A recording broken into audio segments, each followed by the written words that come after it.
जरूरी होता है तो इस एग्ज़ाम के लिए मैंने इंडिया का वर्ल्ड का मैप लगाकर रखा है और कुछ सिनॉप्सिस बनाया है। और सिविल सर्विसेज में जाना चाहते हैं तो आपका बेसिक क्लियर होना चाहिए, है ना। तो इसके लिए मैंने एनसीईआरटी प्रीफर की थी। उसके बाद कुछ बिहार के लिए स्पेशल बुक्स होते हैं। 3 मॉक देने के बाद मुझे ऐसा लगा कि मुझ में सुधार हुआ है और उसके लिए मैंने काफ़ी मेहनत की थी इंटरव्यू के लिए। रात में 7 से सुबह 7 तक मेरा ये रूटीन रहता था। क्योंकि आपको बहुत काम, मेरा जो रूम पार्टनर है, हम दोनों मिलकर रात भर पढ़ाई करते थे। लेकिन अब 100+ हो गए तो कंटिन्यू मैं पढ़ता गया और अपने में देखता गया कि वो सुधार हो रहा है या नहीं। जहां कमी रही मैंने उस पर काम किया। ये चुन लेना बड़ी बात नहीं है कि मुझे बीपीएससी करना है या यूपीएससी करना है। तो लोग क्या करते हैं कि 2 दिन पढ़ा, उसके बाद फिर खो गए कहीं करके। सारे जितने भी पेपर्स होते हैं बिहार में तो सबका मैंने अपना, जैसे ये इकोनॉमी की है। Hello everyone, welcome to student. तो अभी हमारे साथ हैं आज़ाद कुमार सर, जिनका अभी हाल ही में जो 65th बीपीएससी का रिजल्ट आया है, 276 रैंक के साथ SC ST वेलफेयर ऑफिसर के पोस्ट पर सिलेक्शन हुआ है। तो आज हम सर के स्ट्रगल की जर्नी जानेंगे, उनके ऑप्शनल के बारे में जानेंगे, उनकी बुक लिस्ट जानेंगे और उन्होंने किस प्रकार से स्ट्रेटजी बनाई कि उसका फर्स्ट अटैम्प्ट में उनका सिलेक्शन हो गया। तो इन सब बातों को हम इस वीडियो में कवर करेंगे। तो अभी तक आपने चैनल को सब्सक्राइब नहीं किया तो चैनल को सब्सक्राइब कर लीजिए, इस वीडियो को लाइक करें एंड आपके जो भी क्वारीज होते हैं आप हमें इंस्टाग्राम एंड फेसबुक पर मैसेज कर सकते हैं। मैं आज़ाद कुमार, मेरा बीपीएससी में सिलेक्शन हुआ है रैंक 276 में और मुझे SC ST वेलफेयर ऑफिसर के लिए चयनित किया गया है। ये मेरा कमरा है मुखर्जी नगर में और मैं अपने आपको इंस्पायर करने के लिए कुछ कोटेशंस अपने कमरे में लगा के रखता हूँ। मैपिंग बहुत ज़रूरी होता है तो इस एग्ज़ाम के लिए मैंने इंडिया का वर्ल्ड का मैप लगाकर रखा है और कुछ सिनॉप्सिस बनाए हैं। और मेरे कुछ ड्रीम्स थे जो मुझे अचीव करना था 2021 तक, तो मैंने उस पर काम किया और पहला जो है Want to be a public servant वो मैंने हासिल कर ली है। ये कुछ मेरे बुक्स हैं, मुझे पढ़ना पसंद है। यहाँ मैंने बोर्ड लगा कर रखा था पर अभी वो टूट गया है तो मैंने हटा दिया है। ये मैंने अपने 27 अगस्त 2020 को ये प्लान किया था कि मुझे 500 दिन में एक सर्विस लेनी है। इस मोटिवेशन के साथ मैं डेली प्रतिदिन एक दिन को काटता जाता था और इस तरीके से आप देख सकते हैं जब मेरा प्री हुआ है या जब मेरा मेंस हुआ है या इंटरव्यू के लिए मुझे बुलाया गया है, हर दिन को मैं काटता गया और आज मैं 500 दिन के अंदर ये अचीवमेंट हासिल, मतलब मैं सक्सेस कर चुका हूँ। 19 डेज में ही मेरी रिजल्ट आ गई है और 65th बीपीएससी में 276 है जो मैंने खुद से बनाए थे कॉन्साइज करके। सारे जितने भी पेपर्स होते हैं बिहार में तो सबका मैंने अपना, जैसे ये इकोनॉमी की है आप देख सकते हैं, ये कंप्लीट इकोनॉमिक्स की है। 40-50 पेजेस में मैंने बनाया था जिससे कि मुझे रिवीजन करने में मदद मिले। इसको भी छोटा करके मैंने बिल्कुल शॉर्ट नोट्स हैं, A4 साइज पेजेस की कटिंग करके मैंने बनाई थी। जैसे अगर मैं आपको एक दिखाऊं, ये इकोनॉमी एग्रीकल्चर से रिलेटेड है और ये मैंने इस टॉपिक्स के लिस्ट बना लिए थे और इसके साथ ही मैं पूरा कंप्लीट नोट्स मैंने इस तरीके से बनाया था ताकि मैं एग्जाम के समय जल्दी से जल्दी रिवीजन कर सकूं और बिल्कुल ये मेरे लिए काफ़ी हेल्पफुल रहा और मेरी सफलता में तो इसका बहुत बड़ा योगदान है सर। सबसे पहले आप अपना नाम बताइए और एजुकेशन बैकग्राउंड। मेरा नाम आज़ाद कुमार है और मैंने अपने 10th तक एजुकेशन गाँव से हाई स्कूल से की है और उसके बाद ग्रेजुएशन मैंने रांची यूनिवर्सिटी से की है। गया जिला, बिहार के गया जिला से मैं बिलोंग करता हूँ।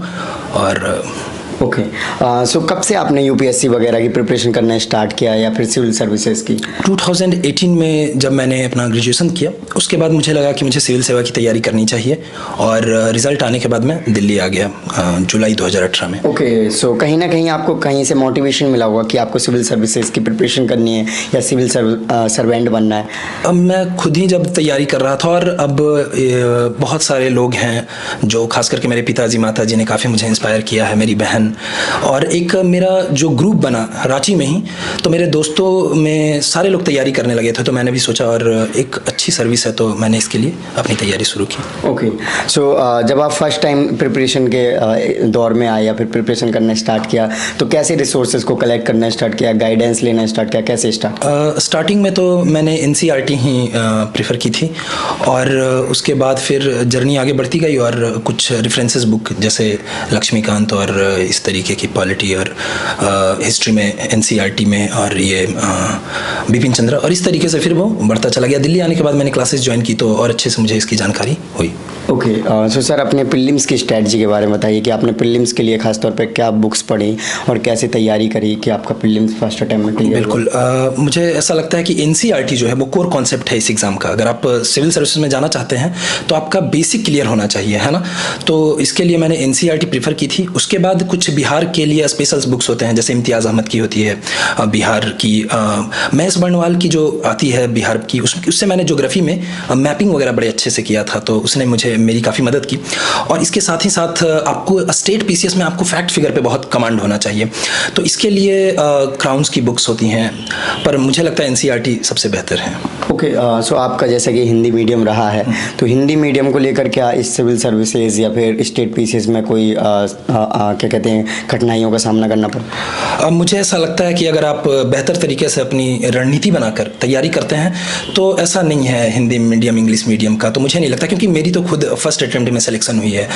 तो कुछ चुनौतियां होती हैं, लेकिन अब जो है बहुत सारी बुक्स जो है हिंदी में भी अवेलेबल हैं, जितने भी बुक्स हैं, योजना, कुरुक्षेत्र, PIB जो है गवर्नमेंट की, तो वहाँ भी हिंदी में हम इंफॉर्मेशन ले सकते हैं। तो ओके, सो अब आप मेंस की स्ट्रेटजी के बारे में बताइए और साथ में आंसर राइटिंग। हाँ, तो मेंस में बिहार में 3 पेपर होता है GS का, GS 1, 2 और GS 3 जो होता है वो ऑप्शनल का होता है। तो मैंने आस्था IAS जो है उसकी नोट्स ली थी, और इसके साथ ही साथ जो कुछ रेफरेंसेस बुक्स हैं, अच्छी बुक्स जो हैं, उसकी उससे मैंने तैयारी की थी। बिहार में ये है कि क्वेश्चन जो है रिपीटेटिव नेचर के हो जाते हैं हिस्ट्री वगैरह में, तो आपको चाहिए कि आप जितने भी क्वेश्चन हैं उसे कलेक्ट करके पहले से उस पर अपनी कमांड रखें। अब ये सबको पता है कि क्वेश्चन जो है वो रिपीटेटिव नेचर का है, तो आपको अपना आंसर को बेस्ट बनाना पड़ेगा। तो आप 3-4 बुक से, जैसे हिस्ट्री में मैंने स्पेक्ट्रम, बिपिन चंद्रा, बिहार की जो स्पेशल्स बुक हैं, इम्तियाज़ अहमद की, सबसे कलेक्ट करके मैंने अपना नोट्स बनाया था। और आपका खुद का नोट्स होना बहुत ज़रूरी है इस एग्ज़ाम में। ऑप्शनल के लिए, ऑप्शनल मेरा पब्लिक एडमिनिस्ट्रेशन है, तो मैंने यहाँ क्लास की थी अभय सर के नेतृत्व में रीड IAS में, तो वहाँ से मेरे ऑप्शनल पे कमांड हुआ। और पब्लिक एडमिनिस्ट्रेशन एक मार्किंग सब्जेक्ट है फिलहाल में, चाहे वो UPSC हो, स्टेट कमीशन हो। और उसके लिए कुछ बुक्स हैं, जैसे मोहित भट्टाचार्य की बुक है, लक्ष्मीकांत की भी आती है, पेपर 2 के लिए होशियार सिंह की बुक है। तो ये सब बुक ने काफ़ी मेरी मदद की है। ओके, सो सर अगर देखा जाए इंटरव्यू के लिए, तो इंटरव्यू के लिए आपने किस प्रकार से? इंटरव्यू के लिए मैंने मॉक लिया था यहीं मुखर्जी नगर में, आस्था IAS में ही। 3 मॉक देने के बाद मुझे ऐसा लगा कि मुझमें सुधार हुआ है, और उसके लिए मैंने काफ़ी मेहनत की थी इंटरव्यू के लिए क्योंकि मैं सो ही नहीं पाता था। सुबह में 5 बजे से जो मैं उठा लगातार 12 बजे तक, और रात में भी नींद नहीं आता था, माइंड में क्वेश्चन चलता रहता था, तो सर दर्द और इस तरीके से। लेकिन यह है कि अगर आप अपनी जर्नी कंटिन्यू करते हैं, आप सोचते हैं कि मुझे करना है, तो आप फिर उसके लिए तैयार हो जाते हैं। Right sir. ओके, सो आपने सर UPSC और जो तमाम प्रकार के एग्जाम्स होते हैं इनको भी दिया है अभी तक? मैंने तो ये मेरा पहला ही एग्ज़ाम था। UPSC 2019 में मैंने प्रिपेयर की थी, पर अनफॉर्चुनेटली उसमें नहीं हुआ, और फिर ये मेरा बिहार का अपना फर्स्ट एग्ज़ाम है। ओके, सो सर अभी आपने करंट अफेयर्स के बारे में बताया था, लेकिन करंट अफेयर्स के न्यूज़पेपर को लेकर स्टूडेंट काफ़ी कंफ्यूज में रहते हैं, तो उसके बारे में क्या? मुझे ऐसा लगता है कि आप कोई भी एक न्यूज़पेपर, चाहे वो हिंदी में हो, जैसे दैनिक जागरण की राष्ट्रीय संस्करण है, या फिर द हिंदू अगर आप करते हैं, जैसे मैंने द हिंदू और इंडियन एक्सप्रेस प्रेफर किया था, तो अगर आप उसको कंटिन्यू फॉलो करते हैं। लोग क्या करते हैं कि न्यूज़पेपर पढ़ते हैं और फिर 2 दिन के बाद छोड़ देते हैं कि मुझे अपना हिस्ट्री कंप्लीट करना है, ज्योग्राफी कंप्लीट करना है। इस चक्कर में कंटिन्यूटी बहुत ज़रूरी है। आप न्यूज़ देख सकते हैं, राज्यसभा TV थी, अब तो संसद TV हो गई है, तो आप उसे कंटिन्यू फॉलो करके अपना नोट्स बनाना बहुत ज़रूरी है। अगर आप न्यूज़ भी देखते हैं, कोई इशू चल रहा है, तो आप उस पर अपना कमांड रखें, है ना। आप 2-3 जगह से PIB ने काफ़ी मदद की थी। तो अगर न्यूज़पेपर कंटिन्यूटी ब्रीच नहीं होना चाहिए इस एग्ज़ाम में, सबसे बड़ी बात है। चाहे आप, लेकिन न्यूज़पेपर मेरी तो हैबिट हो चुकी है, मैं कंटिन्यू, और आगे भी मैं ये कंटिन्यू रखूँगा, क्योंकि अब आगे मुझे UPSC के लिए भी करना है, तो न्यूज़पेपर कंटिन्यू रहना चाहिए sir. Okay, so sir time table के बारे में बताइए, आप किस प्रकार से टाइम टेबल बनाते थे और क्या स्लॉट में क्या पढ़ना पड़ता था? बिहार के लिए प्री के समय में तो मैंने काफ़ी मेहनत की थी। रात में 7 से सुबह 7 तक मेरा ये रूटीन रहता था। प्री, क्योंकि आपको बहुत काम, मेरा जो रूम पार्टनर है, हम दोनों मिलकर रात भर पढ़ाई करते थे, और दिन में मैं सो जाता था प्री के समय, और फिर उठ के फ्रेश होके अपना नहा के फिर से मैं शाम 7 बजे से अपना शेड्यूल रखता था। मेंस के लिए मैंने अपनी सुबह में मैं 3:20 में जागता हूँ और मेडिटेशन करके, और सुबह में जैसे सबसे पहले मैं मैथ्स बनाता हूँ। बिहार में क्या है कि DI भी है, तो सुबह सुबह सबसे पहले फ्रेश माइंड में मैं मैथ्स बनाना पसंद करता हूँ, और उसके बाद से फिर मैं अपनी क्लास नोट्स जो हैं इस तरीके से शाम में मैं अपना ऑप्शनल तैयार करता था। तो ये है कि 5 घंटे में सोना अपना रात में 10 बजे से सुबह 3 बजे तक, और उसके बाद फिर कंटिन्यू में ये आदत सी हो गई थी। ओके, सो सर जैसा कि अभी 67th BPSC का नोटिफिकेशन और क्या कहते हैं फॉर्म्स वगैरह आ गए हैं और प्रीलिम्स भी जल्दी होने वाला है, तो सर उन स्टूडेंट्स को बताइए कि वो अभी जिसने कुछ भी ना पढ़ा हो और वो तैयारी करना चाहे तो क्या करे अभी से, और ताकि एग्जाम वो क्लियर कर सके। अभी तो अब इतनी टाइम नहीं है कि आप पूरे तरीके से मेंस पे फोकस कर पाए, क्योंकि 12 दिसंबर को प्री का एग्जाम है, तो जो डेट निकला है बिहार ने निकाला है संभावित तिथि। तो सबसे ज़रूरी है कि आप NCERT कुछ जो है जैसे हिस्ट्री, ज्योग्राफी, पॉलिटी, इकोनॉमी की, आप उसको अच्छे से करें। इसके साथ ही साथ बिहार की जो बुक है, क्राउन है, या आपको जो अच्छा लगता है, इम्तियाज़ अहमद की बुक है, आप उस पर अच्छे से उसके हिस्ट्री को, बिहार के बारे में जानें। करंट अफेयर के लिए मार्केट्स में ईयरली भी आते हैं, अगर आपके पास ज़्यादा टाइम नहीं है, क्योंकि मैं तो मंथली मैगजीन लेता था, तो अगर आपके पास टाइम नहीं है तो आप ईयरली मैगजीन प्रतियोगिता दर्पण की या फिर विजन की 365 या जिस तरीके की है, तो आप उस पर तैयारी करके प्री बेहतर कर सकते हैं। बिहार में प्री 150 मार्क्स का होता है, 100 के राउंड कट ऑफ जाता है, इस बार कुछ 108 गया था। तो आप टेस्ट सीरीज जरूर दें, है ना। अगर आप बाहर में हैं तो आप ऑनलाइन ले सकते हैं, टेलीग्राम पे वगैरह पे अवेलेबल होता है, तो आप वहाँ से इस चीज़ को करके टेस्ट कंटिन्यू दें और आप देखें कि अपने में कितना सुधार हो रहा है। जैसे स्टार्टिंग में मैंने ही शुरू किया, मैं बताता हूँ कि जब मैंने बिहार शुरू ही किया था तो मेरे 67 मार्क्स आते थे क्वेश्चन में प्रीवियस ईयर का, लेकिन अब 100+ हो गए। तो कंटिन्यू मैं पढ़ता गया और अपने में देखता गया कि वो सुधार हो रहा है या नहीं। जहाँ कमी रही मैंने उस पर काम किया। तो आई थिंक अगर आप अच्छे से 2 महीने अपने प्रॉपर प्लानिंग के साथ, स्ट्रेटजी के साथ कि मुझे कैसे करना है। करंट अफेयर बिहार में मार्किंग्स हो जाता है, 30+ मार्क्स के होते हैं, साइंस 30+ मार्क्स का होता है, हिस्ट्री 30+ मार्क्स के होते हैं, बिहार 30+। तो आप ये 4 चीज़ पे कमांड करते हैं तो आप 120 पे काम कर लिए होते हैं। फिर 10 नंबर के ज्योग्राफी, पॉलिटी, इकोनॉमी जो कि कम क्वेश्चन आते हैं, तो आप इस हिसाब से प्रीवियस ईयर क्वेश्चन देखते हुए आप उस पर काम करें तो बेसिक प्री हो जाए। ओके, सो सर रिवीजन कहीं ना कहीं बहुत ज़्यादा इंपॉर्टेंट होता है कोई भी एग्जाम हो, तो आप रिवीजन कैसे करते थे सर? मैंने अपनी नोट्स बना ली थी। क्लास करने के बाद मैंने 40 पेजेस के मैंने नोट्स बना लिए और उसको भी कंपाइल करके A4 साइज के जो पेज होते हैं मैंने उसे 4 भागों में काटा। मैं आपको दिखाना चाहूँगा अगर आप सर अलग से दिखा देंगे कैमरे में, क्योंकि दिखाई नहीं देगा। ठीक है। तो रिवीजन के लिए आप अपना नोट्स बनाएं। कुछ लोग क्या करते हैं, नोट्स नहीं बनाते और बुक्स ही पढ़ने लगते हैं। तो अब आपने प्री क्वालिफाई कर लिया, मेंस में आप कैसे कमांड करेंगे या एग्जाम के टाइम आप कैसे रिवीजन कर पाएंगे? आप फिर से लक्ष्मीकांत लेके या कोई बुक लेकर बैठ तो नहीं जाएंगे आप कंप्लीट करने के लिए। तो आप स्टार्टिंग में ही जब पढ़ते हैं, एक बार बुक आप थॉरोली पढ़ लो, सेकेंड टाइम जब आप करते हैं तो आप उसके पॉइंट्स करते जाओ, छोटा कॉन्साइज करके आप नोट्स बनाओ। और ये बहुत जरूरी है क्योंकि चैलेंजिंग एग्जाम ही एक जर्नी है ना। आप ये नहीं कहें कि एक बार में दौड़ में भाग लिया और अपने अगले दिन कंप्लीट कर लिया। ये एग्जाम जो 2019 में आया था 2 साल लग गया रिजल्ट आने में। तो अगर आपका नोट्स है तो आप कंटिन्यू उसका रिवीजन करते जाओगे और वो हर समय आपकी मदद करता है इंटरव्यू के समय तक। ओके, सो सर अगर देखा जाए जो स्टूडेंट्स हैं नॉर्मली क्या गलतियां करते हैं प्रिपरेशन के दौरान? जैसे मेरी स्ट्रेटजी में जो मैंने बनाई थी वो मैं प्रायोरिटी एनर्जी एंड एनवायरनमेंट। तो आप अपनी प्रायोरिटीज फिक्स कर लें कि आपको क्या करना है डेली बेसिस पे, वीकली या मंथली। सिर्फ ये चुन लेना बड़ी बात नहीं है कि मुझे बीपीएससी करना है या यूपीएससी करना है। तो लोग क्या करते हैं कि 2 दिन पढ़ा उसके बाद फिर खो गए कहीं। डिस्कशन डिबेट बहुत ज़्यादा लोग करने लगते हैं, जैसे मैंने खुद के ग्रुप में देखा है। तो आप डिस्कशन करें लेकिन वो एक तार्किक होना चाहिए, तर्क होना चाहिए, कुतर्क ना हो जाए वो, है ना। तो प्रायोरिटी आपकी फिक्स होनी चाहिए, एनर्जी बनी रहे, है ना। एनर्जी लोगों का डिफिशिएट हो जाता है, फिर वो कुछ और भी बहुत सारे एग्जाम देने लगते हैं।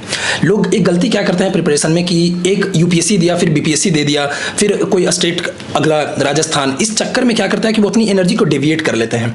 अगर आप जैसे मेरा था कि रिजल्ट आया तो मैंने यूपीएससी का फॉर्म डाला था 2020 में, लेकिन मेरा प्री का रिजल्ट आने के बाद मैंने फॉर्म विड्रॉ कर लिया 18 मार्च को, क्योंकि मैं चाहता था कि एक जगह फोकस कर लूँ, एक स्टैंड होने के बाद मैं आगे यूपीएससी के लिए करूँगा। तो मुझे लगता है कि आपकी कंटिन्यूटी, आपका इन्वायरमेंट बना रहे। इन्वायरमेंट इंटरनली एक्सटर्नली बहुत साइड से आप अपना एक इन्वायरमेंट क्रिएट रखें, आपका एक ग्रुप हो जो कि बेहतर तरीके से आपका साथ दे। ओके, सो सर जब आप सिविल सर्विसेज की प्रिपरेशन में आए हुए तो आपने सोचा होगा कि कल को मैं ऑफिसर बनूंगा, तो ये काम करने चाहूँगा या फिर ये डेवलपमेंट, तो क्या है सर? मेरी प्रायोरिटीज़ एजुकेशन सेक्टर रही है, क्योंकि मैं चाहता हूँ कि बिहार में खास करके एजुकेशन में काफ़ी पीछे है ये राज्य, तो मैं चाहूँगा कि मैं इस पे काम करूँ, है ना। मुझे SC/ST वेलफेयर ऑफिसर मिला है, तो मैं यहाँ भी जो ये सोसाइटी है इनके डेवलपमेंट के लिए मैं काम करूँगा। कॉन्स्टिट्यूशन भी इसके लिए हमें प्रेरित करता है, तो मेरा मोटिवेशन ही रहा था कि मैं लोगों की सेवा करूँ, है ना। तो ओके सर जी। सो देखा जाए स्टूडेंट्स नॉर्मली बड़े बड़े शहरों में जाना प्रेफर करते हैं, कोचिंग इंस्टीट्यूट लेना प्रेफर करते हैं, तो आपके अकॉर्डिंग क्या सिविल सर्विसेज है वो बिना कोचिंग के, या आज के टाइम पे देखा जाए गूगल यूट्यूब वगैरह के, तो क्या सेल्फ स्टडी से भी कर सकते हैं? बिल्कुल, ये ज़रूरी नहीं है कि आप हर चीज़ के लिए बड़े शहरों में जाएं, बहुत लोग तो जा भी नहीं सकते हैं। तो इससे अच्छा है कि अब यूट्यूब पे आपको बहुत सारे चैनल्स हैं, जैसे मैंने ओनली IAS का करंट अफेयर फॉलो किया था, बहुत सारे ऐसे चैनल हैं। अगर आप कम फीस पे भी लोग अपनी क्लासेस देते हैं, है ना, 100 200 ऐसे 1000 2000 पे। आप अगर खुद से चाहते हैं करना तो कुछ बुक्स ऑनलाइन आज इतना रिसोर्सेस है, अगर आप कलेक्ट कर पाते हैं तो, है ना, आप डेविएट तो नहीं कर रहे हैं। अगर आप इन्फॉर्मेशन कलेक्ट करते हैं तो ऐसा जरूरी नहीं है कि क्लासेस के, और बहुत लोग ऐसे हैं जो बिना क्लास के भी एग्जाम निकालते हैं। जी ओके। सो सर अगर फ्रेंड सर्कल की बात करें तो प्रिपरेशन के दौरान आपका फ्रेंड सर्कल कितना हेल्पफुल है? बहुत इंपॉर्टेंट है फ्रेंड सर्कल। मेरा रूम पार्टनर ही, मैं हमेशा जब भी सुबह में उठते हैं तो वो अखबार पढ़ता रहता है, हम लोग उस पर बात करते हैं। वो कुछ पूछा, मैंने कुछ बोला, सुरजीत है मेरा फ्रेंड्स, तो उसने काफ़ी मदद किया है, मेहरा जी, मतलब ऐसे बहुत सारे तमाम दोस्त हैं, क्योंकि बहुत इंपॉर्टेंट होता है फ्रेंड सर्कल। जैसे एक एग्जांपल दूं तो मैं अपने बड़ी शालीन भाव से अपने दोस्तों के साथ डिबेट डिस्कशन करता हूं, पॉइंट्स रखता हूं। अगर कुछ मेरी गलतियां होती है तो बड़े आराम से बोलते हैं, लगता है आजाद जी आपने यहाँ पे गड़बड़ किया है, आप ये देख लीजिएगा, है ना। तो इस तरीके से अगर चलता है तो फिर अच्छा लगता है। और फ्रेंड सर्कल अगर आपका पॉजिटिव है, साथ में पढ़ाई करने वाला है, वो भी चाहता है कि हम इस एग्जाम को क्रैक करें, तो अच्छा है कि आप उसके साथ मिलकर काम करें। ओके सो सर जो नए स्टूडेंट्स हैं जो 6th 7th या फिर तमाम जो एग्ज़ाम्स हैं उनकी प्रिपरेशन करना चाहते हैं, उनके लिए आपका क्या मैसेज है? मेरा ये मैसेज है कि आप बेहतर तरीके, आप एक माइंडसेट बना लें, है ना, और कि मुझे ये करना है, और उसके बाद आप उसकी पूरी स्ट्रेटजी पे काम करते हुए आप उस अपने कुछ फ्रेंड्स के साथ मिलकर काम करें। बेशक ये एग्जाम निकलेगा, जब फर्स्ट अटेम्प्ट में निकल सकता है तो मैं निकाल सकता हूँ एक रूरल बैकग्राउंड से, तो आप लोग भी बेशक इस एग्जाम को निकाल सकते हैं। Okay so thank you so much sir for your lovely message. So guys देखा आपने, सर ने अपनी जर्नी को आपके साथ डिटेल में शेयर किया। सो आई होप इनकी जर्नी से आप मोटिवेट हुए होंगे, कुछ सीखने को मिला होगा। तो अभी तक आपने चैनल को सब्सक्राइब नहीं किया तो चैनल को सब्सक्राइब कर लीजिए, इस वीडियो को लाइक करें, एंड आपके जो भी क्वारीज होते हैं आप हमें इंस्टाग्राम एंड फेसबुक पर मैसेज कर सकते हैं। इन सभी की लिंक वीडियो के डिस्क्रिप्शन में। जय हिंद।